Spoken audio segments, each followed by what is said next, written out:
guys, and welcome back to another episode of the Good Human podcast. Today we're here to talk about disrespect in relationships, what it looks like, how do you know if you're in a dysfunctional relationship, one that's not healthy. And if I was to give somebody one bit of big advice, is we have normalised having regular arguments in relationships. And you need to ask yourself, what are you arguing about? Are you arguing about somebody's poor behaviour all the time? And that's what it typically tends to be. Or are you arguing about legit things? And what is the argument like as well? Is it a healthy argument? We'll get into that. We'll talk about that. This comes to mind because I often see people say things like, through our ups and downs, they'll do like their 1 year, their 6 month anniversary post, and it'll be through our ups and downs, we're stronger together. And I think, what ups and downs have you been through at 6 months? Unless, and this is genuinely what I think the only ups and downs should be, your partner has lost their job, your partner, family members died. Yeah, so something external has happened. Yeah, not because they've been shitty to you, or they've done something that was really mean, or anything, nothing that has been bad to you. And people are going to say things, but what if they don't know that they hurt my feelings? Most people know. Most people know. And they do, because they use it as a tool to control you. Yeah. It's a manipulation. Mm-hmm. So if somebody is saying something that picks holes at you specifically, I don't think you should go to that class. They're all horrible people. Or that class is making you a horrible person, whatever it is. Something that you're trying to do for themselves and they're trying to take it away from you.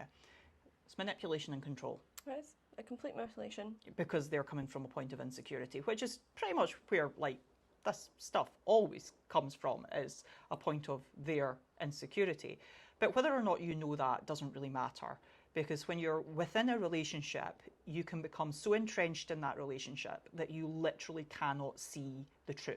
So you've started lying to yourself to save yourself, to make yourself feel safe, because you're worried that, you stuck up for this person all along to your friends who all told you that they were an idiot. Yes. And you get, no, he's really nice. You don't know him. He's, when you get to know him, he's like such a loving guy. He's so gentle. He's so sweet. So kind to the dog, So you stuck up for this guy. You've defended your relationship. And now you're starting to go, I'm not sure this is okay. No. And I think what you've just said is point number one of how to tell you're being disrespected or in a bad relationship or whatever.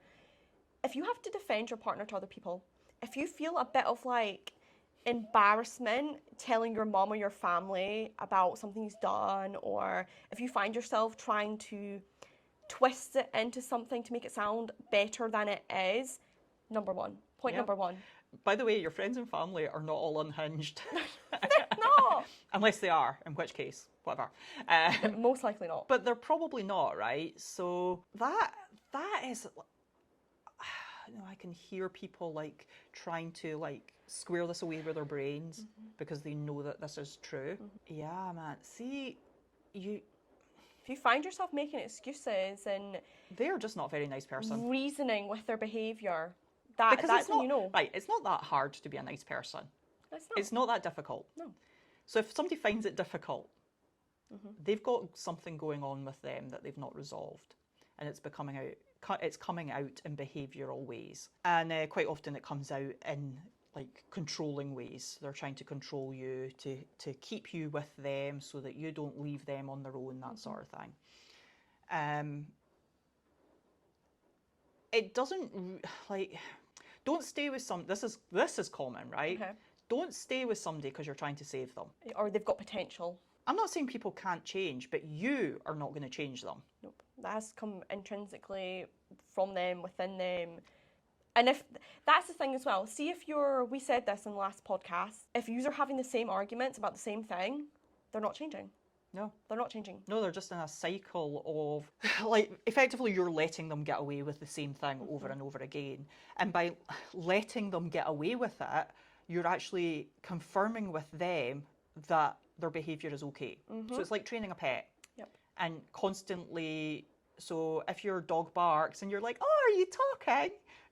You're telling your dog to bark. If you're constantly forgiving your partner for their less than optimal behaviour, you're basically telling them that's cool. Yeah. That's okay. And I know there will be people listening to this thinking, but I let them know it's not okay. And this is, I think boundaries have become a big thing, like a big talking point for people these days. But I still think people really don't understand how to actually set boundaries. You cannot impose your boundary on somebody. You can let them know you're not happy with something, but you talking and telling somebody is not you setting a boundary. It is the action that comes from when they cross that boundary. You can't say to your partner, don't do this, like, It's meaningless. trying to tell them what to do. You have to take action. Boundaries are you taking action when you are unhappy.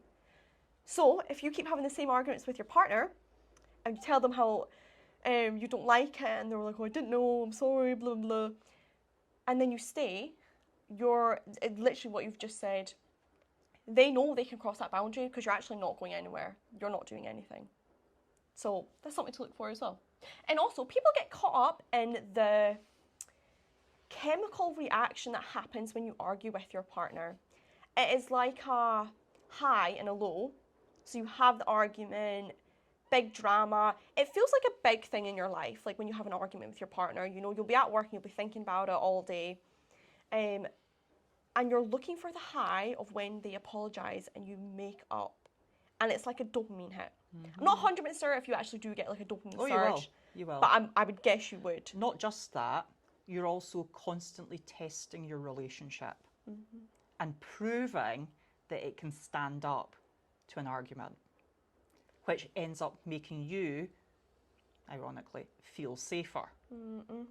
So we push, we fight, we fall out, and then because we've got such a strong bond, we're okay. Look what we've got through. Look how much we get through.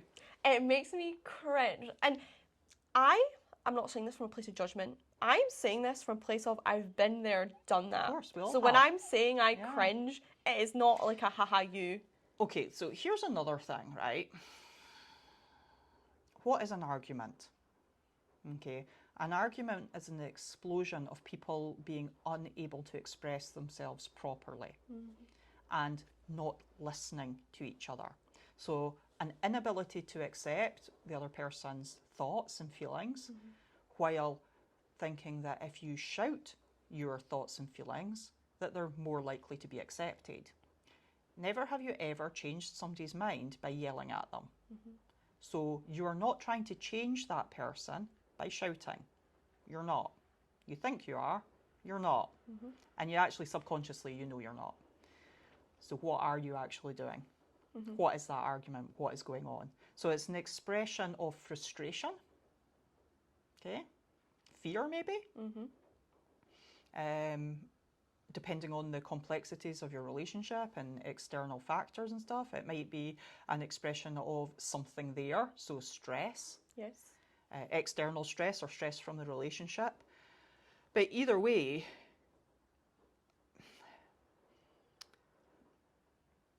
I'm going to say this, and I'm right. I don't care what people think. I am right. I will die on this hill. You should never have an argument. Yeah. Well, what makes an argument different to a discussion is then the raised voices and the anger. And I have heard people say, when you begin to shout, when you're discussing something with somebody, you're actually trying to control them. You're trying to back them into a corner. You're trying to make them like quieten down. It's like a means of control, and it's a tactic like a lot of bullies use and everything as well. I'm not saying your partner's a bully. But ask yourself, what's the difference between a discussion and an argument? It is then when there's like aggression or raised voices involved. Because otherwise, why are you not just having a discussion? Why have you become irrational in your conversation? You know, so then that leads you down to a conversation about like your emotional intelligence as well. Like, and if you very quickly become frustrated in a discussion because you're unable to express yourself properly, maybe it's not because you're unable to express yourself properly. Maybe it's because your partner is unwilling to hear you. Yes. Yes, preach, 100% preach. Absolutely. And I often think people will use acting like dumb in arguments as like a defense to that, as if they really don't understand. Yeah. And I think that's when a lot of people feel like they have to over explain it, as if I just get them to understand, then it'll be fine. And I would say warning sign number 2, how to know you're in an unhealthy relationship. If your partner should just want to understand where you're coming from. Oh, yes. If somebody cares about you, you will not have to like get out a whiteboard and, do you know the meme, and it's the guy and he's like this and it's all the numbers. You just don't have to explain yourself like that to a partner. And before anybody leaves a comment, Oh no, please do. do so I can come back. I'm ready.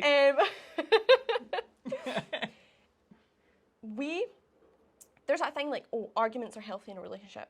No, discussion's healthy in a relationship.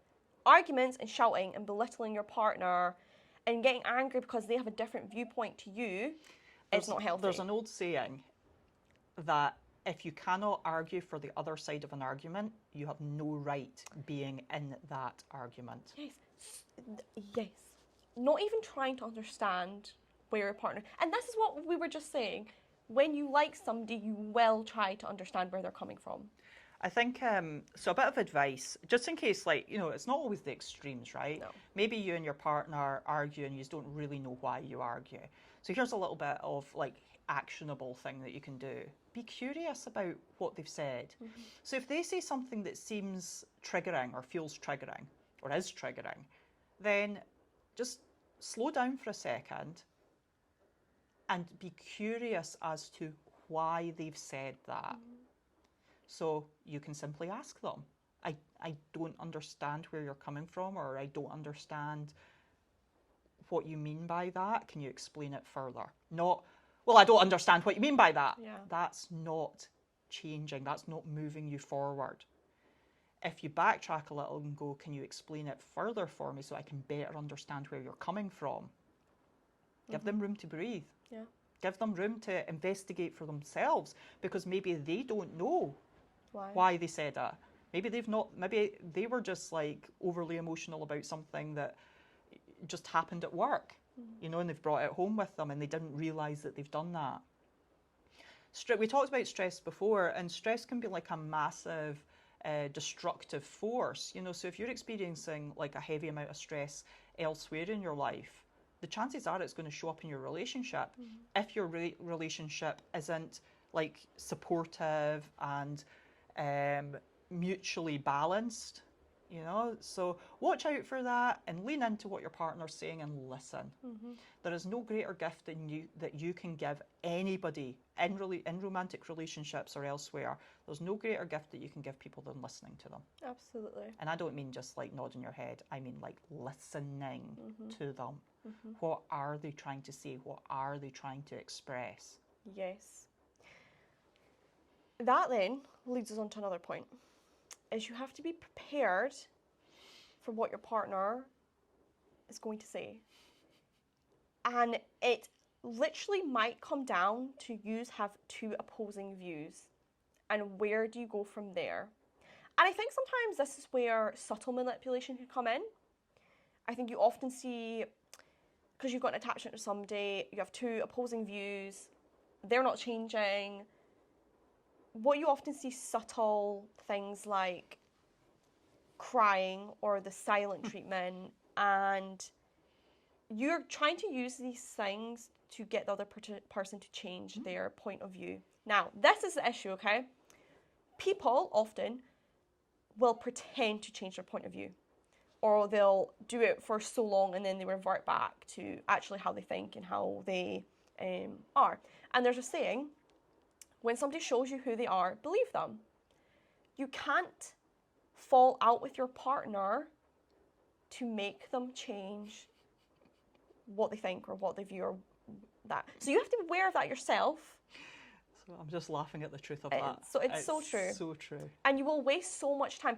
And I get it, because you want it to work. Like, you want to be with this person, but they are not changing. Why won't they just listen? Yes, that. So this is literally what it comes down to. Once you've argued and like scraped away, you are just two different views, two different values, two different whatever, decide what you're going to do with that, because you can't silent treatment your partner into changing. I think that sort of is a really interesting direction for us to talk in, because it's very easy for us to lean into a discussion about men being overbearing or controlling of their female, in this case, partners, but maybe their same-sex partner, when actually another side of I don't know, toxic's not really the right word, but of a imbalanced or a dysfunctional relationship. And this quite often comes from the female side, although I'm sure it can be either. And that's when the manipulation comes from, like, a place of very, like, gross insecurity. And it doesn't come across as shouting and belittling. It comes across much more subtly, like in like little bits of emotional blackmail. You know, you don't care about me. If you cared about me, you would. Yeah. You know, you didn't even think about me when you did that. You know, and that little, like, it's not yelling and screaming, it's quiet.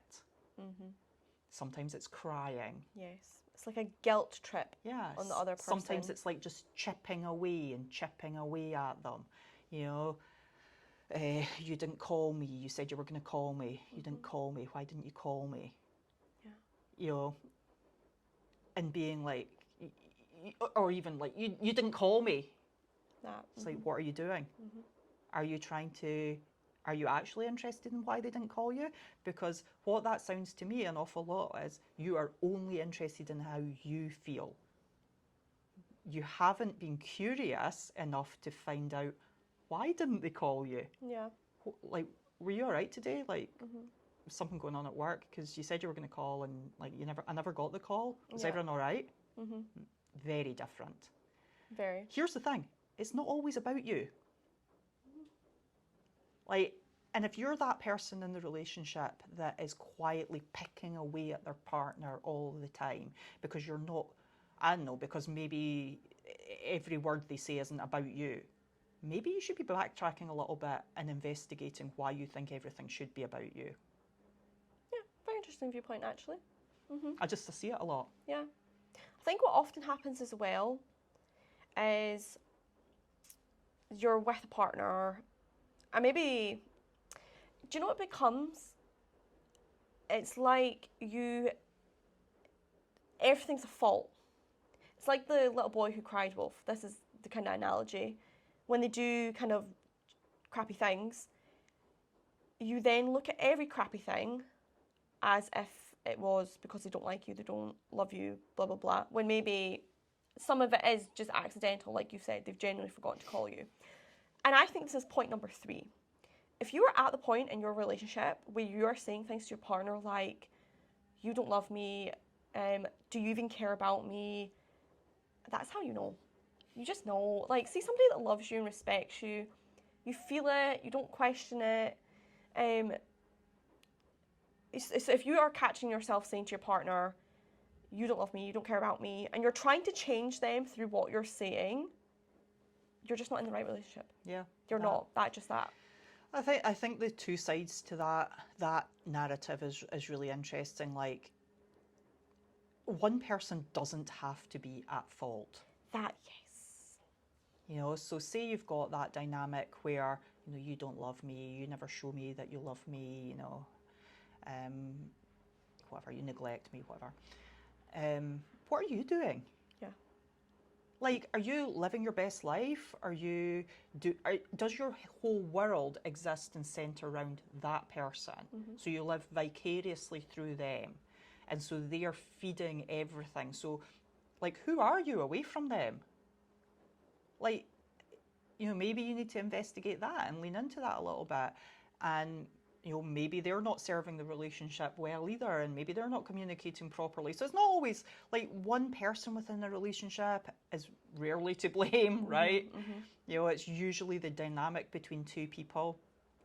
And here's the wild thing, right? Okay, crazy, right? Imagine.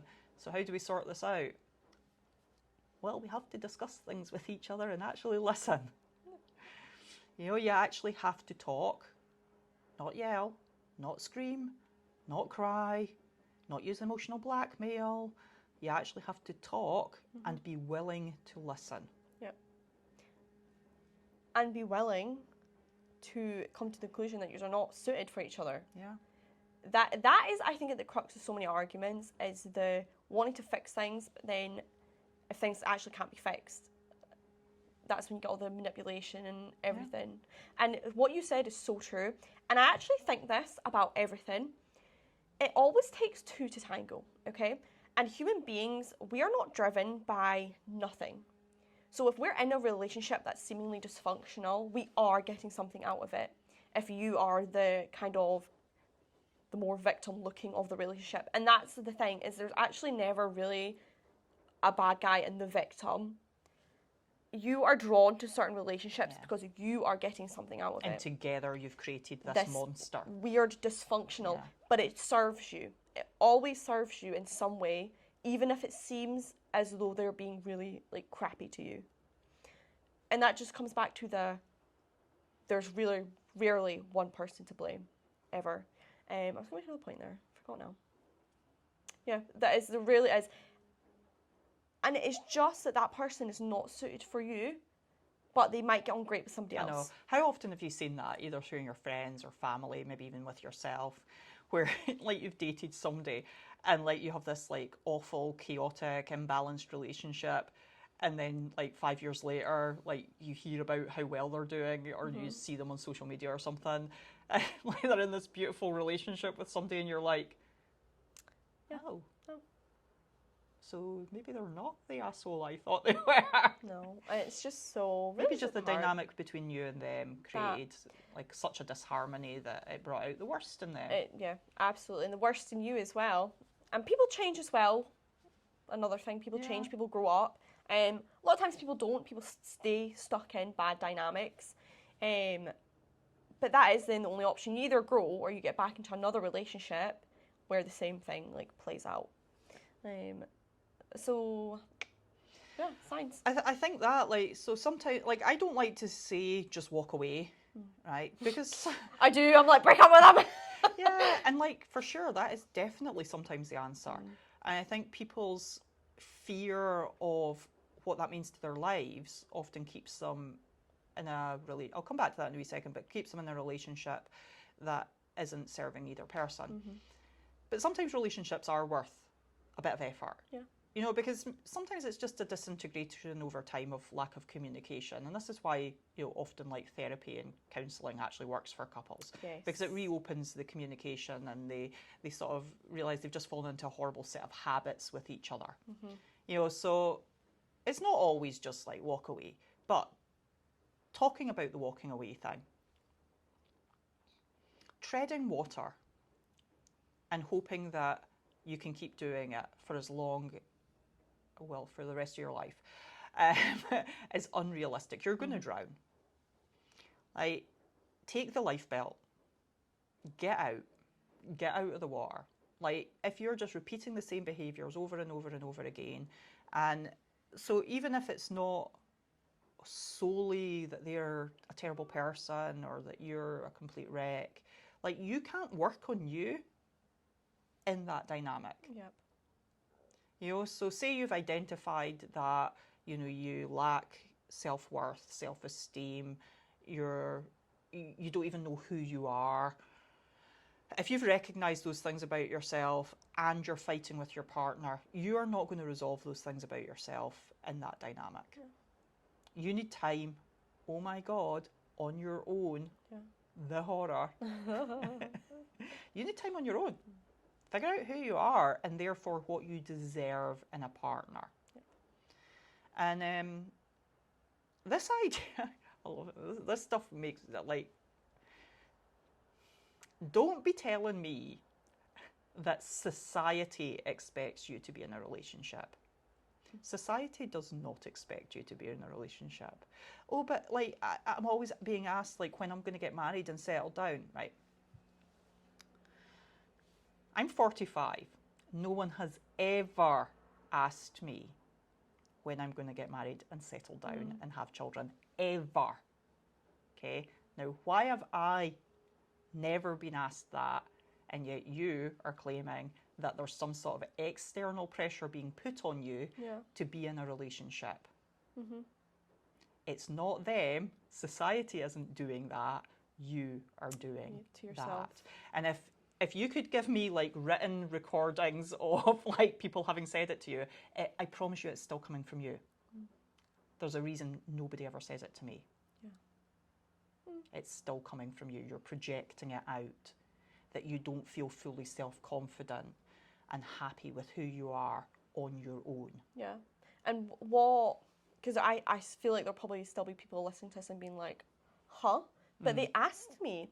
There will be something that those people are picking up off of you and the way you are presenting yourself that makes them think it's okay to ask you that question. That. So that's what people need to know. Yeah, or even that they should ask you that question. And like, so why do I not project that? Why has that not been a common narrative through my life? Because I'm very comfortable being single. Yeah. I'm very happy with my own individuality and my own independence. And I'm not anti-relationship at all. At all.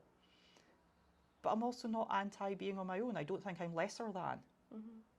I don't think I'm worth less. I don't think I'm unlovable. Yeah. My self-esteem does not revolve around somebody else giving me self-worth. I don't need someone to tell me that I'm worthy by being with me. Yep. And you're not going to figure that out unless you're on your own. Yeah. Or you've got a great partner. Yeah, but then you probably... Like your whole self-esteem, self-worth and everything, like knowing that you can be an independent, single-minded person. You can have that within a relationship with the right person. Yeah, because absolutely. they will support that in you. They will encourage it in you. They'll want it for you. But you have to be that person out with the relationship. So Yeah. like attracts like. So you're not going to stay the same person that you are and then miraculously find just a really lovely, well-adjusted person that's going to change you. It's just not going to happen like that, guys. So you need to do the work yourself, on yourself, so that you attract people like that. Yeah. And then you can continue to grow together. I'm not saying you have to be perfect by any means, but it's not your partner's... Nobody's perfect, Yeah. right? So that's where like all that communication and listening comes in, because like you're gonna like figure stuff out together. Like maybe they can help you with your personal development by you saying to them, like, was it okay what I said to that person? Was I off when I'd said that? I shouldn't have said that, should I? And they'll give you their feedback and they'll be like, maybe you were a little bit over the top there. Like if they care and you've done that work on yourself, so you're attracting the right kind of person, then like they will be able to give you that sort of feedback that's going to help you grow and change. Yep. If they are very deeply insecure themselves, then they're going to try and control and manipulate you. Yeah. And keep you lesser than. They're going to try and keep you down because they don't want you leaving them for somebody better. Yeah. So there is the ability to have an amazing relationship out there. Don't just look at changing other people to fit your ideal. Don't just hope that you'll accidentally bump into somebody and you can mold them into whatever you want. Work on you. Make sure you are the person that you want to be, that you're happy in yourself, and then that is what you will attract. Yes. Yes. And it's what you'll accept. Yeah. So by default, you'll then find somebody who you're not looking to change. You love them exactly how they are. That's why you like them, is because of the way they are. You don't need to them. If anything, you might even want to be more like them. Maybe they're really confident and like funny and like they look for like enjoyment and joy in life, and you want to be more like that. And you're trying. Like people don't always bring out the worst in you. Like there is a possibility, wild, right? That there could be people out there that's going to like enhance your life and make your life better, and that is the sort of people that you want to be around. Yeah. And then the first steps is realising everything we've just discussed, realising you're not where you're meant to be. It's not okay. You need to work on yourself. And that's why we discussed the And points. it's so much better on the other side. So much. It's scary, and it's being on your own as well. It's different. It's basically you're relearning how to live your life and what you do with your free time and how you like value yourself. It's no longer whether somebody else values you. You're finding that self-worth yourself. But it's just a much happier, stress-free life. So stress-free. Yeah, and life should be, right? Like, your stress shouldn't be dumped out in your relationship. It should be like, your relationship should be your safe place. The place that makes you feel better. Yes. How lovely. Oh, okay. Well, anything's there then. Thank you guys for listening. We hope you enjoyed this. If you have any opinions or any questions that you want answered, please let us know. Leave them in the comments. And we will be back same time next week with another podcast episode. We will see you then.